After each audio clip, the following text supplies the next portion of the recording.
couple of different tools here.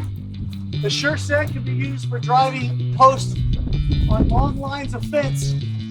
You want to maximize the space, the length of the section, so full length. Don't cut anything. Same length sections all the way down to the yard on long runs. You would use something like this to allow you to drive the post to that hole. Then you drive this one to this hole, lift this up, spin it around, and leapfrog and keep driving.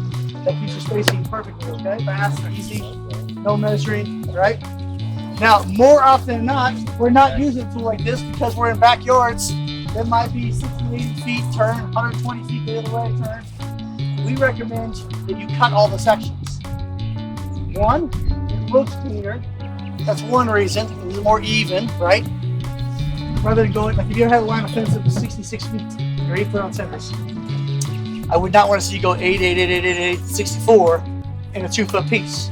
Some guys will go 8, 8, 8, 8, and they'll put 2 5s. Or they might go 8, 8, 8, put in 3 6s. Either way, what happens is you blend the in. And oftentimes these guys can blend around one about right here. Well, some of the problem with that is, besides for the looks, you're not giving yourself the full capacity, the full potential to move a post to miss an anomaly in the ground. So if I run full sections and I hit something, I can't move any further that way.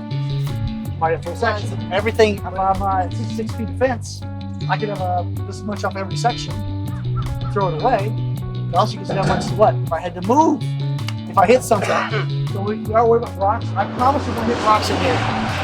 Maybe we'll hit a rock we can't pound through. I don't know. We'll find out till we get there. Get a bigger pounder. We'll put a bigger pounder on it. But if we can't get through, we'll throw an X-wing on it. We'll figure it out. We're going to work the process. I don't know what we're going to find. But as we get through that, imagine having the ability. Let's say we just cannot. There's a rock this deep. We cannot. I would like to move over first option and see if I can pound before I go and excavate that boulder out or break that boulder or go through that. Right? Like I said before, if you can dig a hole, you can pound a hole.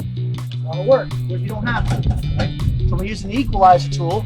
We'll stretch that out. And in this case, I think I have this pretty well maximized, so I won't play it. But if you had play, you would go find the hardest hole. Let's say a tag shows you a hole's going to go here. There's a tree stump or a rock right there. That's the first one I pound. Why do I pound the hardest one first?